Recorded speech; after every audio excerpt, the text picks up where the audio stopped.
Welcome to Post Break. My name is Chris Peterson. I'm head of innovation at the PNYA and a board member and chair of the Education and Events Committee. And I'm the executive producer at Dungeon Beach Post. Today's Post Break is our colorist panel. Remember the word panel. Now to introduce our moderator, he's a multidisciplinary film and broadcast professional who's worked for CBS, Vice Media, CNN, Nexstar, Democracy Now!, and Gigantic Studios. His film projects include Gabby Gifford's Won't Back Down, Blind Trust, The Loneliest Whale, and Before You Know It. His projects have been on PBS, Paramount, Netflix, and Amazon. And I'd like to add, he's a longtime member of the PNYA Education and Events Committee. Please give a warm welcome to Carl Marxer. Hey, Carl. Hello. Glad to see everyone here. Thanks very much, Chris. That's a great introduction. We're glad everybody could take a little time out of their day to see our panel today. I think we've got interesting subject topic here. Let me share my screen. And this is the colorist panel for New York Post Alliance. And not to be confused with a colorist panel. Does anybody know which panel that is? He's right. Ah, yeah. The old slate. And then some other panels we can look at. I haven't seen one of these. Does anybody use one of those? Yep. And then that's what I'm most familiar with, although I don't own one. Would like to own one. So it's not a technical discussion today. We do offer you this PDF that lists the technical training for Post New York Alliance. Let me paste it into the chat. There we go. That gives a link that it's 4 pages. It talks about each of the classes they offer. Some are in Portuguese with links to register. They're usually 4 or 5 day classes at 4 hours per day. So it's a pretty big deal.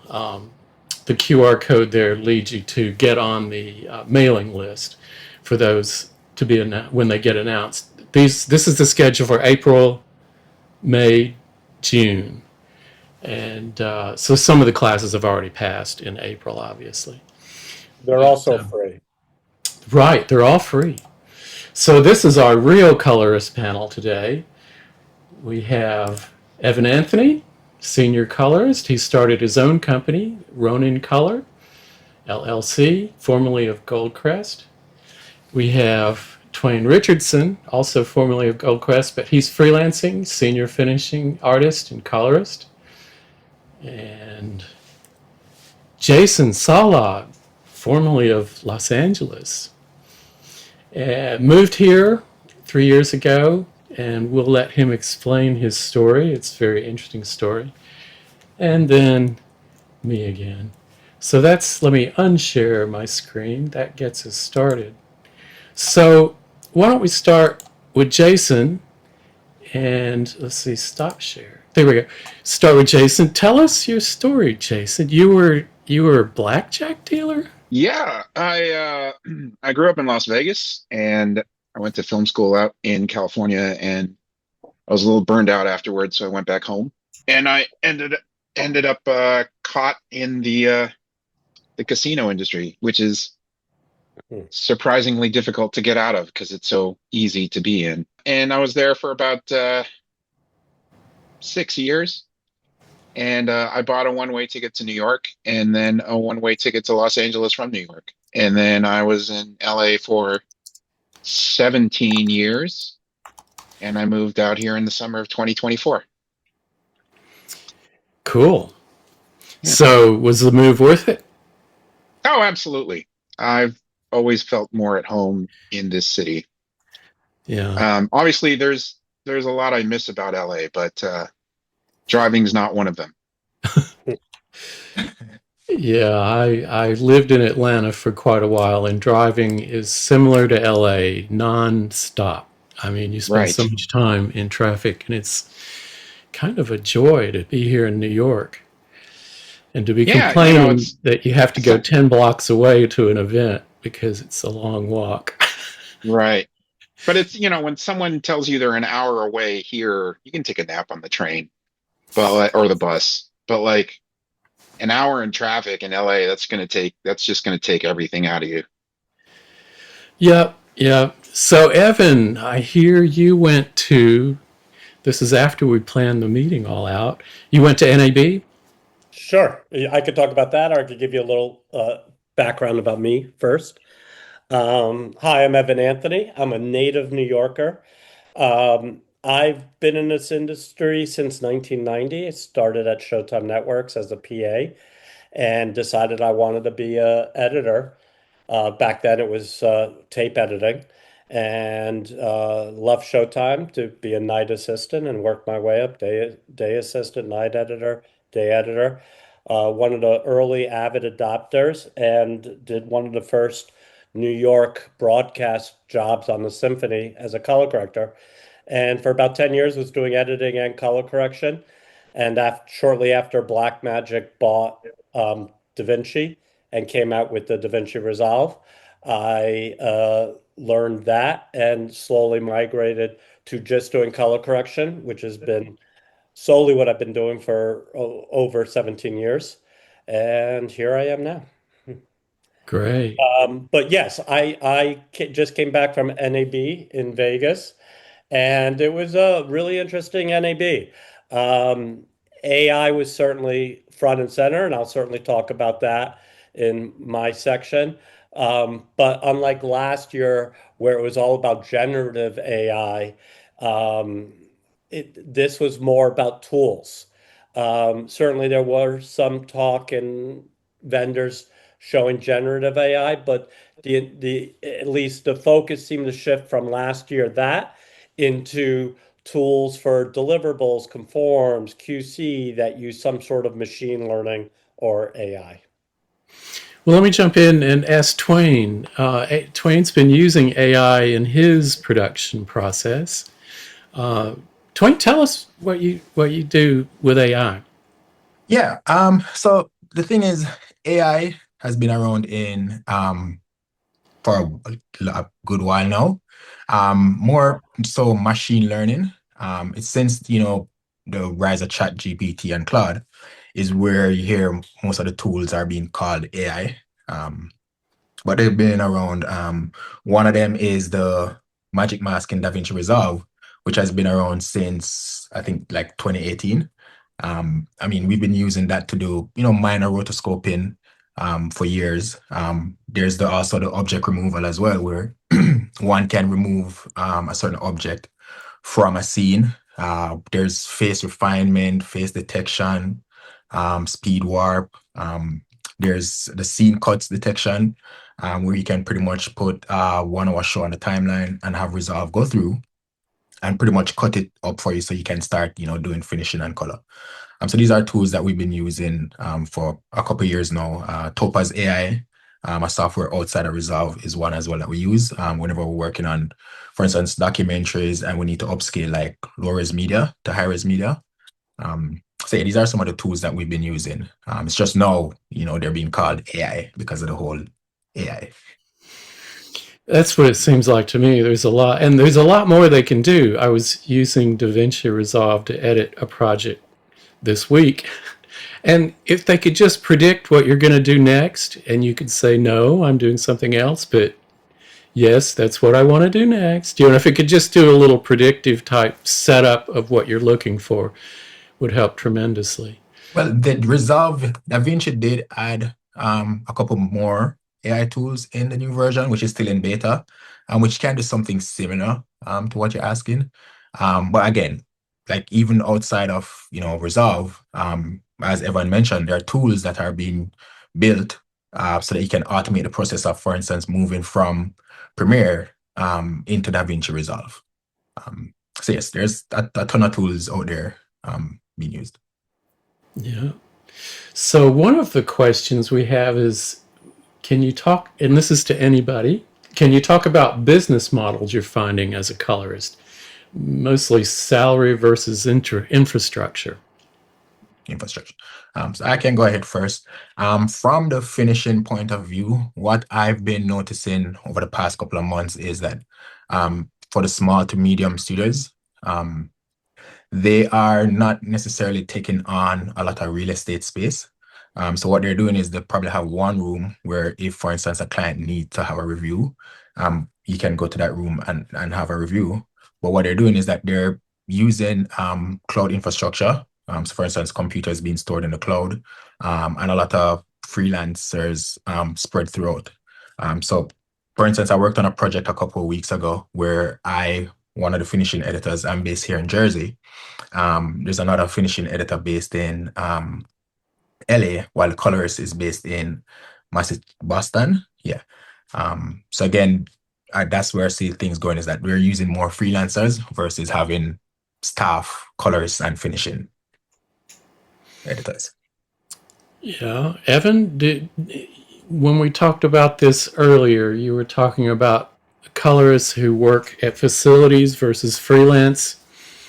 And you Yeah, I had mean, some I thoughts I on think that. a trend, interesting at NAB, there's something called the Colorist Mixer. So it's colorists literally from around the world, but most of them are in the US, a lot LA and New York.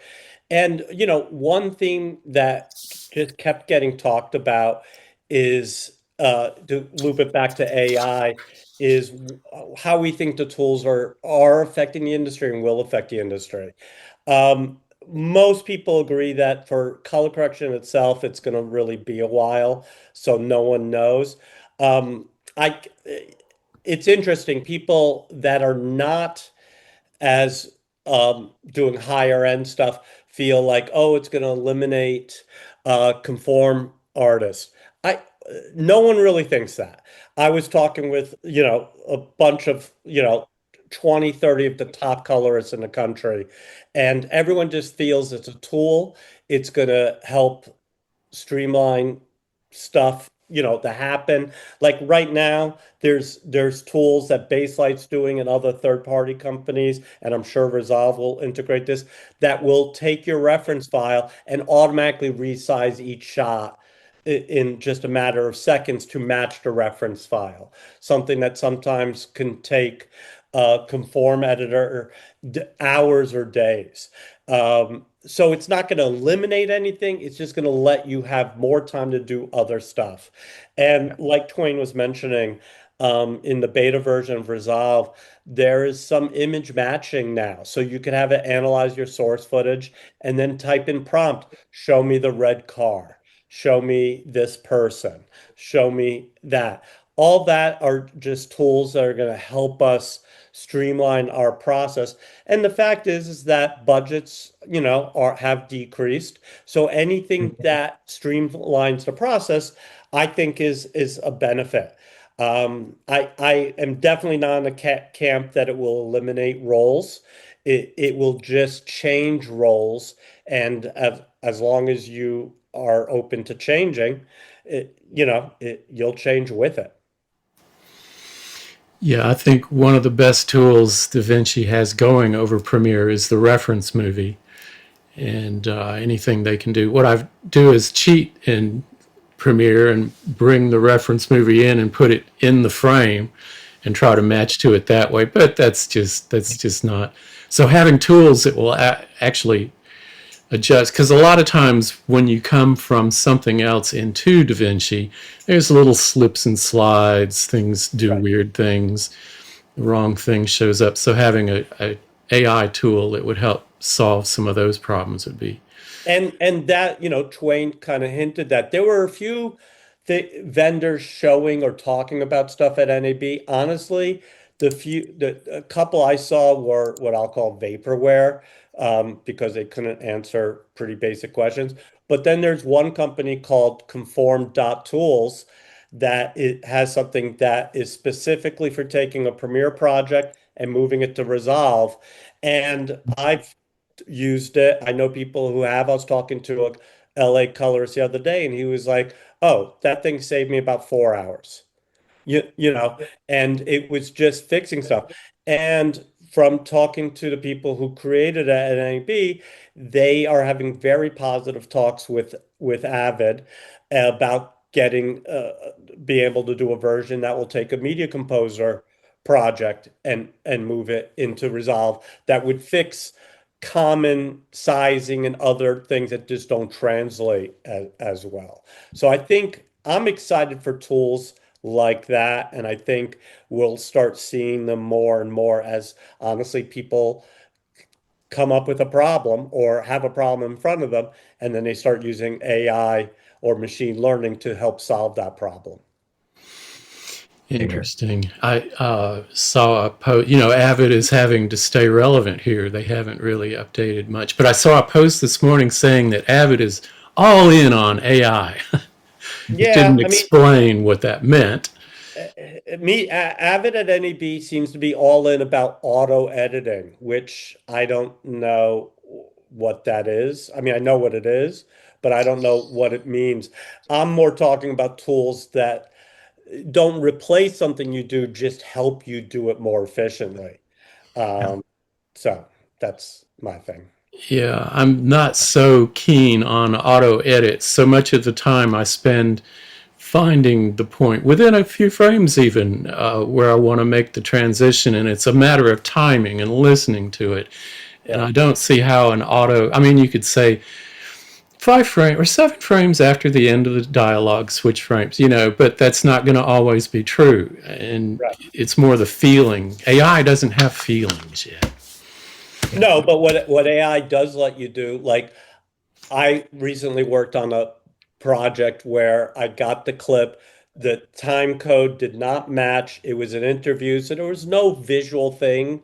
It was a 30-minute interview. I just needed about 40 seconds of it. And there was no visual where I could just fast forward and scrub because it's someone talking. And using AI, having a reference file where I knew what the first three words that the person said got me there within 15 frames of the shot instantly. So that's a tool and that's a way of using it. Yeah, yeah, definitely. Well, I want to switch gears slightly here and talk a little more about the business end of things. We had a pretty big we had pre-production meeting, and we discussed about how facilities hire, when you're a beginning colorist, it's like a goal to become a in-house colorist at a post house. But it looks like the main reason they bring you on as a colorist full time is to have access to your clients. So you're helping their bottom line. And then after a while, maybe the clients sort of drop off, or they're securely within the company and they don't really need you anymore. So that's fine. But then we're faced with having become business managers in a way, or find a business manager. So I was wondering, really, especially Anthony, what kind of things have you had to go through to get your business started? Well, I mean, in my career, I mean, I was at Goldcrest for about 6.5 years. I've been on and off with working for facilities or freelancing for 30 years basically. So it wasn't a lot to get the business started, but back to your point by how I think the business is changing, especially with COVID triggered a lot of changes that needed to happen. I think we would all agree.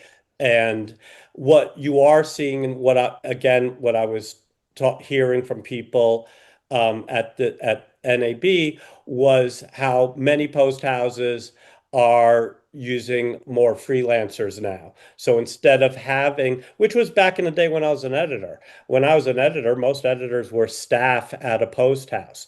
Now editors are hardly ever staff. And I think we're going to start seeing that with colorists more.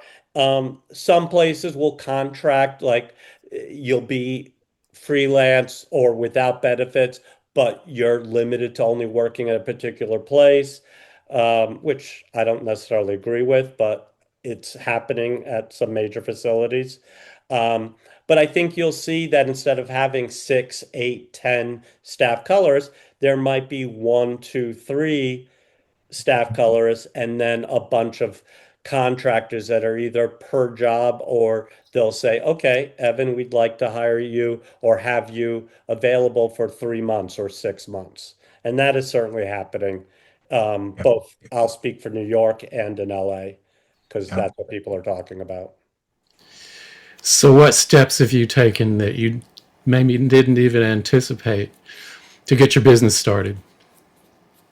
Me personally, it for me, 95% of my business is repeat clients. Um, but being someone that does a lot of nonfiction work, documentaries, doc series, that's probably the sector of the business that's hurting the most right now, with PBS being defunded and HBO hasn't been doing much. Showtime's gone. We have, and Amazon's not buying much right now. I do think that'll come back. But I do think we have a 2 to 5 year period for that stuff, depending on how these mergers shake out. It's all about relationships. And, something I always explain to young people is get out there, meet people, talk to people, do work for people. Like a friend of mine brought his intern to NAB this year. He's a colorist in New York. And already there was an LA colorist who met this intern, liked him a lot, and was like, I think I'm going to hire him to teach him some stuff and, and give him some work. Yeah. And Yeah. and that'll go into a separate section. One of the things, and this I'll speak more about New York because I know the market. In the last 15, 20 years, I've been very disappointed by how post houses have really dropped the ball with educating people and training from the ground up. It's certainly everyone I've worked for in the last 20 years have heard me talk about this. Um, and now all the managers are complaining that there's no good assistance, there's no good that. I don't necessarily agree with that, but I do agree that there's no good training. Yeah. And, one of the things that you see in the UK is honestly a lot of it's due because the government helps, support it, but there's not a lack of young people starting in the business that know something, because it's very easy to get a job learning audio, learning, training in camera work or editing or color correction or finishing.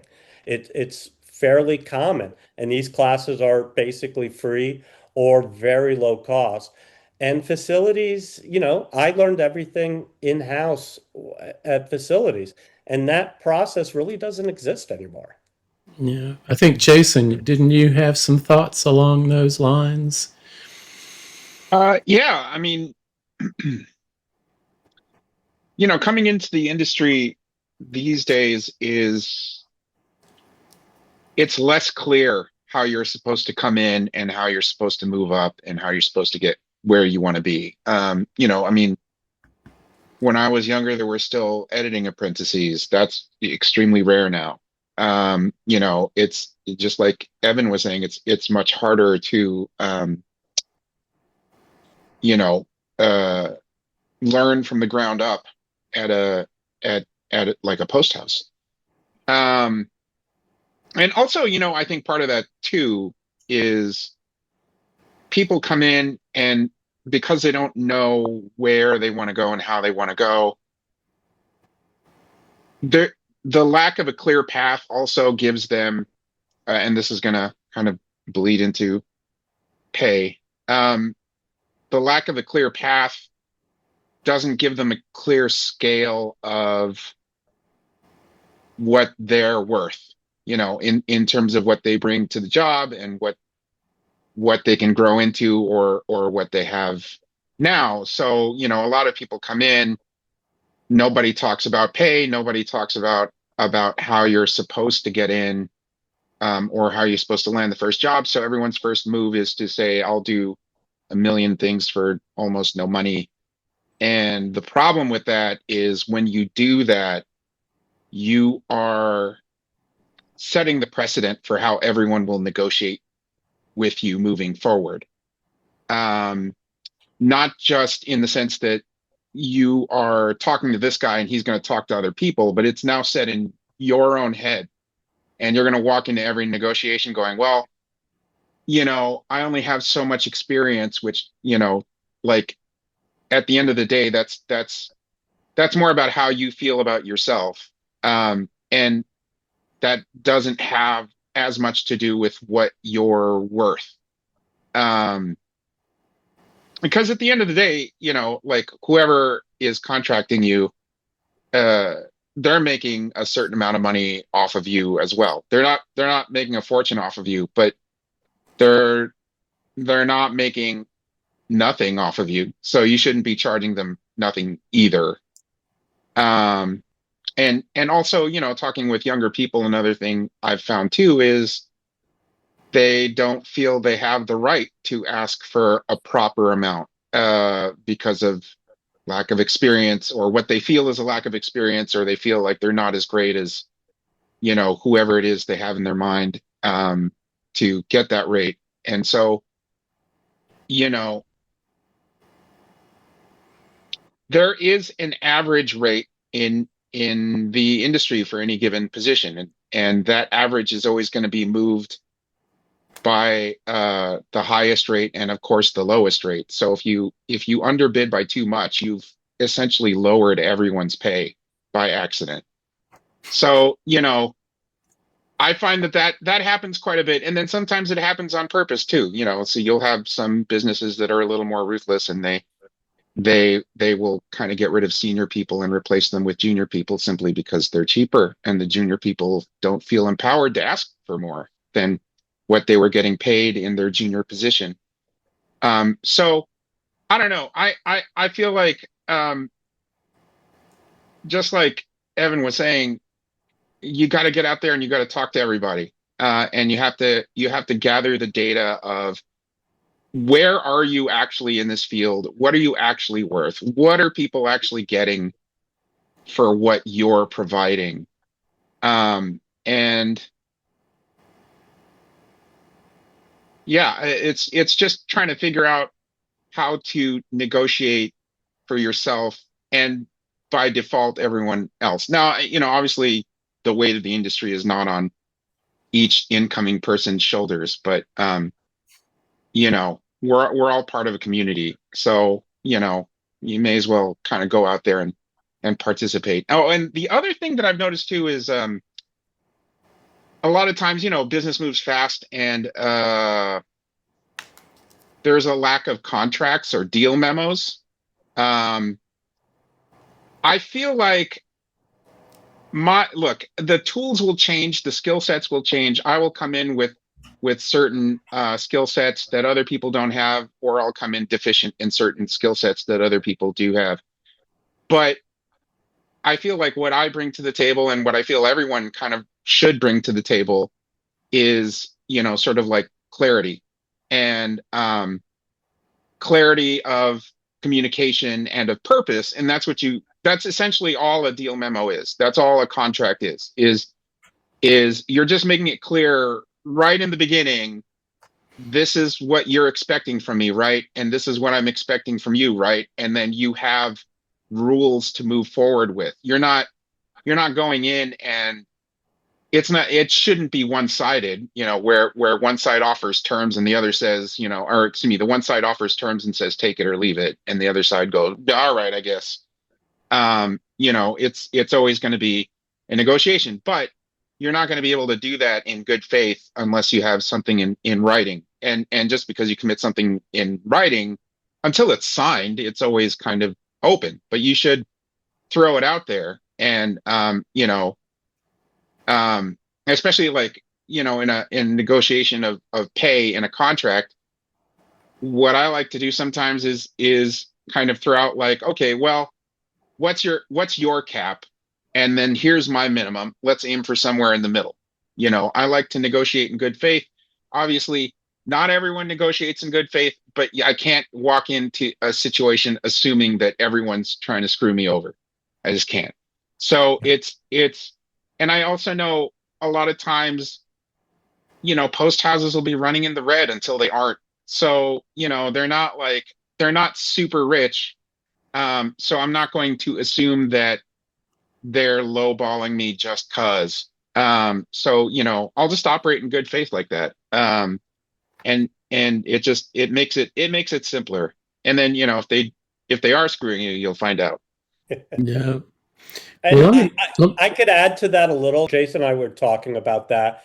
Well, when I'm mentoring young people or do panels, especially in an educational place, I always tell people, do not work for free. Yeah. They're like, do as much work as possible. But even if this is your first, I'll just speak as a colorist, your first color job, you have zero experience, do it for $50, do it for $100. Because if the person can't commit to $100, it puts you both on notice. I am being paid $100. I have to respect that and do the work.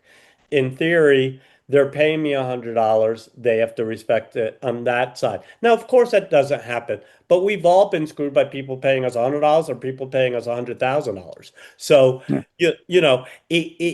you do have to take your chances, and then you could choose not to work with them again or not work for that company or whatever. But I do not believe in working for free. And this is for the younger people. And even now, when people ask me to do a test, it's like, no, I'm not going to do it for free. Now, I will charge you. And, if I'm creating a lot for onset, I'm going to charge you for that. I can take it off the invoice if I'm doing the final job, but you promising me I'm going to do the final job doesn't really hold much water. Right. So, I'll charge you $1,000 to do X, Yeah. and then I'll take the $1,000 off of the final job if you Yeah. gave it to me. I have no problem with that. The other people have difference, but I just don't believe in working for free, even if Yeah. it's for dinner. yeah. Yeah. Well, let me I bring, think go ahead. Well, I think the fairest way to do the math on that kind of thing, because sometimes these numbers can feel kind of arbitrary, is just really look at how much time are you actually going to spend on it, and how much would you want to get paid hourly if you were working that as an actual job? I mean, I'm assuming this is freelance. And then, beyond that, it's like if you're signing on as like staff somewhere, you are definitely setting a precedent for how much you'll get paid in the future. So if you're living with like two roommates now and you don't want to live with two roommates for the rest of your life, set your rate somewhere closer to you living alone and not just clearing rent, Yeah. That brings us to a question that came in, and I think Twain would be good to answer this question because you have just started your business, so you're early in the process, but they're asking about the financial difference between being staff and working freelance. Uh, well, the difference is, I mean, of course, I can't charge rates that a post house would charge, because of course, they have the overheads, they have TPN certification, etc. Rates again aren't there isn't that big of a difference, but there is a difference. Whereas, for instance, if I'm doing a show where I could say I charge, hypothetically, so I charge 10,000, a post house might charge 18, 20. That's just because, again, they might have more people doing, different things versus, me who's just doing finishing. Yeah. So I just wanted to follow up, on trying to establish your business. You've got to do invoicing, keep track of hours. You almost need someone to help you with that. And what I found here in New York is Freelance Union has a day once every 2 or 3 months where they have a bunch of people who can help you with your business. They're mostly helping graphic artists and things like that, but they have accountants and tax people, taxes, who, that can help you get those processes done. And they're all in the freelance form. So it's like a little job fair, except the opposite, where you go and find people to help you with your business. And I went about a month ago, and it was a really good. I didn't expect. I thought, well, I'll find one or two people that can help me with the taxes. And really, I talked to just about everybody there because it was really interesting, the different things they did and what they could do to help. Even people to design websites for you and things like that. And I think that goes. Speaking. Sorry. Yeah. No, go ahead. Yeah. Speaking of, the business side of things and, the whole AI, I used Claude a couple weeks ago to create a custom CRM for me. So pretty much what it does is I can put some information in there. I put the client name, I put their email, I put how many hours I work on the project, and it can generate an invoice for me. And it automatically sends it to the client. If the client doesn't pay, then it says, hey, did the client pay by XYZ? And I can ask, give it more information to say, okay, send a follow-up request to the client to remind them that they need to pay. So again, that's another way of using AI, to help automate, certain processes. Yeah, one of the things Evan said was about they could screw you making $100 or they could screw you making 100,000. It brought up, I worked in Atlanta. I had a big job, $100,000 job. They took 2 years to pay me. I was really yeah. And this was before we could really do the lawsuit type things. And he had some other business going. But what he did is he took the $100,000 and bought an automated light system. And then as he made money with that, he paid me off. If I had known that ahead of time, I might have had a different attitude about the whole thing. But so it is possible to get screwed on a $100,000 job. Yeah. So getting back to AI tools a little bit, we have a question about AI tools to help with spatial tools, sharpening and sizing and that sort of thing. Have you, Twain, had any experience with that, or do you know of anything going on in that area? Well, I do know of Topaz AI that can upscale. Again, we use it most in the documentary world to upscale media 720 to 4K. I know that Resolve has the DaVinci Neural Engine, I think it's called, which again can be used for upscaling media again. So those two I specifically know about. Yeah, Resolve has some tools that are in there currently and in their beta version that are using what they call depth map, that basically analyzes an image and creates almost like an instant matte of the foreground and background. And right now they have a tool that will autofocus or defocus the foreground or background. And that's using machine learning to separate those images.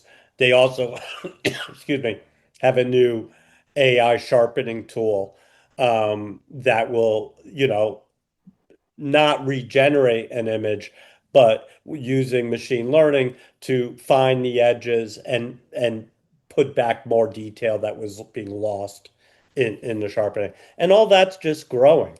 I mean, whether it's Adobe, honestly, I don't know what Avid's doing with that, but I'll speak for, Blackmagic. Every 3 to 6 months, they are coming out with an update where these tools, Twain mentioned Magic Mask. I mean, Magic Mask version 1 versus Magic Mask version 2 are two different Magic Masks.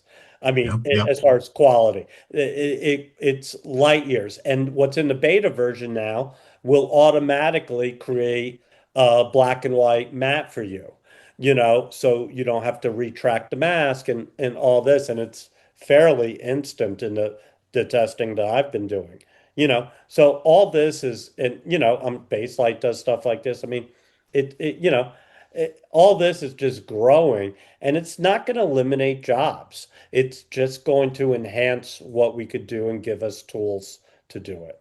Speaking of which, there's a job me and Evan did a couple months ago that if we didn't have Magic Mask, there's absolutely no way we could have gotten that job done. The turnaround was, I think it came in Monday morning, and by Tuesday or Wednesday. It had to be out. And again, there was a lot of blurs that need to be done. And again, Magic Mask is how we did it. Yeah. Yeah, the tools are And there there. were, I forget how many, Twain would probably, but there were dozens and dozens of them. Yeah, So a lot, basically, a lot. rotoscoping, Yeah, it was just insane, you yeah, know, and that's built into Resolve. So it's not a third party, part of it. I think that's the thing that's going to be interesting about the industry. Um, Before the industry relied a lot on third party people to create tools to work with whatever NLE you're using. And now more and more the companies are either acquiring the third parties or just designing the tools the themselves, tools. Mhm. you know? Lots of acquisitions, lots of mergers going on. A few years ago, they were talking about using depth map to actually change the focus within your edit. But that hasn't really materialized. I think maybe they said there needs to be some kind of interaction with the camera to make that work better, or something like that. That's been my biggest disappointment. AI is doing kind of, my opinion, kind of stupid stuff, that consumers would find cool. In the meantime, the tools that we really need aren't being worked on, you know. So let me see. So we do have a technical question here. They're asking about on Dolby Vision 2 with DaVinci Resolve, the addition of CMV4. Sure. I could talk a little about this. Dolby Vision, so there's two separate things. Dolby Vision 2 is brand new. It's not adopted yet by really any TV manufacturers, but basically, whether it's Philips or Sony or Samsung, whoever makes the TV that you're buying at, Best Buy or wherever, has to be a Dolby Vision 2 TV. It's going to include, it's like everything Dolby does. I'm a big Dolby fan. It just gives you more options and more ways of making the image just pop that much more. Now, as far as how it's going to affect color grading in Resolve, honestly, we don't know yet because besides the Black Magic and as far as I know, Film Light with Baselight have not adopted it in yet into their systems. Um, right now, you're not going to have, let's say, a Netflix require Dolby Vision 2 trims because there's no TVs for it. So, Dolby is doing a big push to get the manufacturers to, put the chips in the TVs. Um, there will be, some new Dolby Vision trim. Dolby's working on some new tools that we're going to go into the different systems that have Dolby Vision now, like Basslight, like Resolve, that are just going to even give us as a colorist a lot more flexibility. Um, and I'm really looking forward to that. But I do think we're probably 1 to 3 years away on this stuff, just because it just takes time for everyone to get ready for it. So, Yeah, I got a LG C3, I think, a couple years ago, and I have the Dolby Vision turned on it. It looks like sometimes stuff looks like HDR, although my understanding of the pipeline, it's not. It couldn't be HDR, but it has that look. But it's not everything. And then Netflix and sometimes Amazon does have HDR material, and of course it I looks mean, pops that's really the well. advantage that Dolby has is, when you look at stuff that's like HDR10, if you looked at something that was done on HDR10 on, let's say, 6 TVs, you're going to get that are all set up properly. You're going to get significantly different images. The nice thing about Dolby Vision is that their standards are fairly strict. So if you look at a Dolby Vision image on the 6 TVs, certainly there'll be differences because each TV is set up different, but they're going to be a lot more centered to one look. And that is the advantage to Dolby. And then also, you have to remember that the streamers, like, they have different plans. So not all of them, if you're just on the basic plan, then Yeah. this is how you're probably not seeing Dolby Vision or HDR. Yeah, a lot of them charge a premium for HDR. Yeah. Which doesn't seem fair to me, but that's just me. If it's available, it should be available. Especially if I put the money into this expensive TV that after 2 years, actually, I got a burn-in on the TV. It's not, they're supposed to have stuff, but the lower third from CNN is burned in. So I'm not going to watch CNN anymore to try to keep that from happening. But I was really disappointed in what they promised me versus what I got. So I guess I have to budget getting another TV in another couple of years. One comment we had, I think always get something up front, 50% or 1/3. Yeah. I think running my own business, I was a little shy about trying to get that or make, having the client feel like, well, I'm taking advantage of them. That's not the case. You have to know that they're serious to move forward. You don't do anything until you get that check. Sometimes they're a little late, nothing moves until, and then you get the check and you move forward. Looking back, that was always the best way to do business, is to get money up front. I try to do thirds, where up front, initial review, first or second review paid, final tweaks, delivery is when we get paid, and they don't get the files until they are delivered. I could until add to get that. the money. I agree 100%, and I do that too. One of the things I did started doing about 15 years ago, before I was staff at Goldcrest for a bit, was I would get very busy during, what we call festival season. So around, for November, December, January. And people would hold, but a lot of times, especially the documentaries, they would hold time and they would say, well, I'm only going to use this time if I get into Sundance or Tribeca or whatever. And that could really jam up a color corrector or mixing house. If you have 5, 6, 10 holds in a 2-month period and 2/3 of them drop out at the last minute. So what I started doing, and really have gotten no pushback, only once, was a 50% non-refundable deposit just to hold the time during those times. And if you don't get in, you could push it for 6 months to the following year. So I'm holding the money. At least I have some money coming in, even if I can't fill that slot. And then, they're going to finish the film, within 6 months. A couple of times I've given them 12 months. But, this way, it just puts both people on notice. Yeah. Somebody commented, white card time for my TV. I guess that's what that's for. I did, the LG has a little program that you hit and it turns off the TV and it runs something for like 10 minutes. It cut it down by about half. It didn't really, I'm still very disappointed. I can't clearly see the CNN logo anymore, so it did do some. But I did try a 18% gray card for like a day. And not really, it didn't really push things forward. So disappointed in that. We're getting close to the end. If you have any final questions, let us know. I do want to make a point to tell you, though, that past Post New York Alliance programs like this, we've done on insurance, and we had Freelancers Union in for that, and a lot of the other business topics, a lot of topics, though.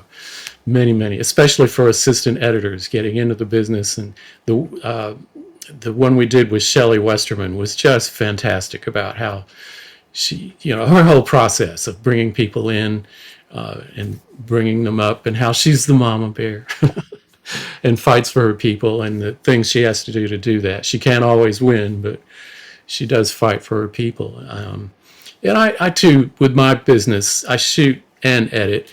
So if someone wants to intern with me, I always give them some kind of money. You really have to legally so that they're responsible for what they do. I feel like that's a big reason. I did have an intern come with me on a shoot.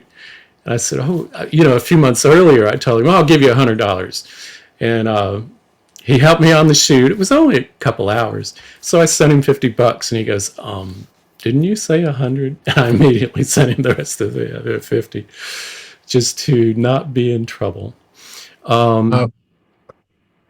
Any other questions anybody sees in the chat that we need to If I could, Carl, sorry, I see one from Mary Perino. She was late and she said about AI doing color and taking over color itself, but it doesn't have any feelings. Curious to hear other people's feelings.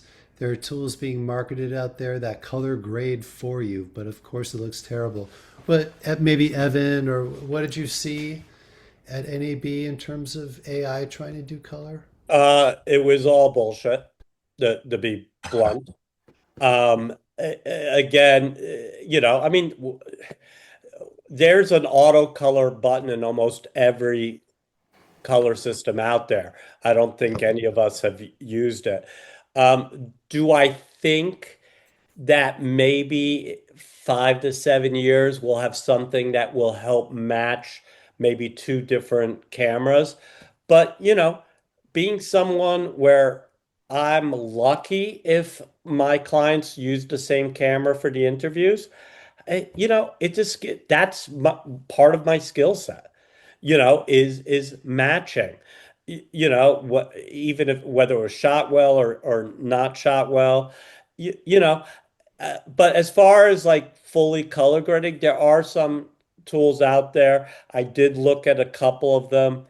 Um, Nothing that I thought was anything real, and the work. And I really doubt that we have anything to worry about for 7 to 10 years where something can auto color grade a film, let alone for broadcast. If you're doing a real estate film or a wedding, maybe, but I think we have a while there, so. Yeah, I shot in a gallery, a sculpture exhibit, and there was daylight coming in from one side of the room and incandescent light in the other. And as I went around the sculptures, as I'm moving, the white balance is changing. And Right. I know how to keyframe, but I'm doing this piece cheap. So I'm not really very excited about the chance of AI doing the white balance, because what I'm doing is finding, a visual reference from one frame to the other to match. And I don't see how AI is going to do that. It's going to, Right. you know what I'm saying? It's a human choice based Yeah. on just what I perceive right at the moment. To try to match, at least get close. I'm just cheating matching, really. Yeah. When you get down to it, right, like AI increases efficiency, but what we do is not solely based in efficiency, right? It's creative work. So Right. being knowledgeable is not the same as being inspired, which is essentially what people are paying for. They're paying for your eye, and they're not just paying for a random assortment of skills that a computer could pull off. yeah. And to speak on that too, as well as, one of the things I always tell people is that, you have to train yourself to be likable. Again, it's still a people industry. We're spending 8 hours a day in a dark room with a producer, with a director, and nobody wants to spend that much time with someone who, is not friendly or likable. So that's one of the human skills that, you need to build, especially as somebody new coming into the industry. And it transcends, people again recommend people that they like to work with. So yeah, if you can train yourself on, to be likable, to be personable, you'll find yourself going far in this industry. Yeah, running a room, in my opinion, is 60% of the job. Yeah. Yes. Is running a room. So, when people tell me that they're not great talking with people, it's going to be hard to be a hired gun. If Yep. you're going to work for yourself, you're going to make your own films. You could be as awkward as you want to be, but Yep. you have to Yeah. deal with people who are going through a divorce, have a Yeah. migraine, just got laid off or whatever. It doesn't matter. Just or they're just a bad person. Yeah. Yeah. Like just running a room is 60 to 70% of the job, whether Yeah. you're an editor, sound, anything. Yeah. Yeah. Not even just exclusive to post, like the deciding factor for a lot of people is, can I spend 40 to 60 hours with this guy and not want to murder him? Yeah. Yeah. Yeah, I can tell you at CBS, I kind of run the room. I get there a little early. I set up all the monitors. I set up the producers area so they can just switch between what they need. But we work with two editors in the room. And the other editors are like, how come Carl's getting the room set up ahead of time? Why is he doing it? So I'm getting criticism for, making things go smoothly. So maybe I shouldn't have talked about that, but that's some of the frustration sometimes. But totally, especially with editing for me, is getting the room set up ahead of time so there's no BS trying to get things working or flowing right and that kind of thing. There is one other question, if we can, Chris, and this will be it, about navigating and managing deadlines as a colorist. I mean, you kind of don't have a choice. Our when deadlines are theirs. yeah, when Netflix says, "Hey, this is due Friday by end of day," I mean, you have no choice but to, get it done, so you can get it over to them. Yeah, that's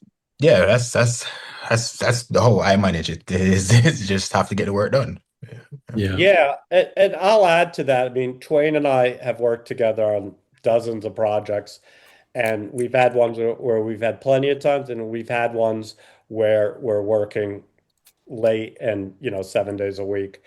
It's also about managing expectations, especially when a deadline was just dropped on you. You know, and this is about running the room. Okay, you have to really know your skill set and what you can do. So, can you get it done, or do you need to alter your workflow and alter what you're doing and how you're doing, and then explain that to the client? Because, the saying that everyone goes is good, fast, cheap, pick two. Like, okay, I can meet that deadline that you just moved up 4 days from what you told me last week. But to do that, I need this, this, this, and this. And that might be overtime. It might mean I'm not doing Magic Mask as much or something like and that's part of running a room. And that's the experience of whatever job you're in post or production, doesn't matter. That's the experience. And that's why it's important to do as much work as possible so that you understand. I've seen colorists and editors where they only work one way, and this is the only way they can work. And then when they're thrown a curveball, the session goes off the rails. And you need to be flexible, and that's running a room. And it's, that's just something that you either can do or not do. And if you can do it, it just takes time, Yep. Yeah. As a finishing editor, I'm trying to get everything perfect, but as the deadline approaches, I'm really breaking it down to what are noticeable problems and what are problems that are not so noticeable. Right. And the not so noticeable are kind of falling off. So, Well, all but right. that's, it's interesting because I'm helping two colorists now. Like we're talking about the industry changing. Unfortunately, in the last 4 years, many colorists have been let go, whether the company's closed up or just downsized. And some of these colorists, depending on where they worked, never conformed or did anything besides move the balls for color correction. Yeah. And now, and they're great colorists. And they used to bill $1 million a year, but they never had to conform anything or deliver something. And I'm helping them and other people, are like, well, let me show you how to do this. Let's do a Zoom. Let's, and that's the community thing that someone mentioned earlier, because I don't like when people are like, well, I'm not telling you how I do things. I think we have to be a community. I personally would not be here if it wasn't for people, Telling me me how to do showing stuff. that I was eager to learn something and people willing to do it. So I will show anyone anything that I know, and I remember having someone say, well, aren't you worried about them taking your job? It's like, no, it's never happened yet, and that's the skill set. Yeah. So, Yeah, we've got a good question about revisions and balancing them and how to handle revisions. Sometimes you have clients that will endlessly revise and then change back and forward and backwards, and that's when you got to start charging for revisions, I think. well, that's what Jason mentioned, the deal memo, and he's right. When I do stuff, especially with clients that are new to me, and especially if it's low budget or a quote unquote flat rate, I'll say, this is what you get. You get 2 passes of revisions. After that, it's this, and that's part of the deal memo. And that's part managing expectations, and if you don't do that, there are people who will certainly, especially when it's their passion project, it's like they have a hard time. There's nothing malicious, but they have a hard time putting their film down, Yeah. So, but money's the great equalizer. So it's like, if you tell them, well, we could do that revision, but it's going to cost you $5,000 more, all of a sudden, a revision's not needed. Yeah. And then I've worked on jobs where 3 revisions, that's it. Or maybe we tell them 2 and we'll do a third. Yeah, Then you're being generous. you could be flexible, but at least if it's written out the way Jason's, mentioned, I just think that's important. People understand what to expect. As somebody said, a quote somebody said to me a couple of years ago is that a picture isn't in these times, picture isn't really luck. They just run out of budget. Yeah. Yeah. Yeah. And an edit is never really finished. It's just deadline time. Right. All right. Well, we appreciate everyone being here, especially Evan, Twain, and Jason. I can say that, Evan, I'm very impressed with how you're plugged into the community, especially after Goldcrest, and being part of the documentary producers organizations. I think it's important, too, to go to the film festivals, Gotham Film Festival, Doc New York City. I'm a little frustrated with, I'm just getting into the documentary, the festival thing. Tribeca is expensive. Oh my God. I really want to go and be part of the scene like everybody else. But wow, they sent a thing today, 20% off of the cheap ticket, which was instead of $1,200, $1,100 or something like that. Yeah. I'm like, oh my God, I just don't know. As a freelancer, So we appreciate everybody being here, and we appreciate everyone coming to the Post New York Alliance Colorist panel. Hi, everyone. Bye bye. All right. Bye-bye.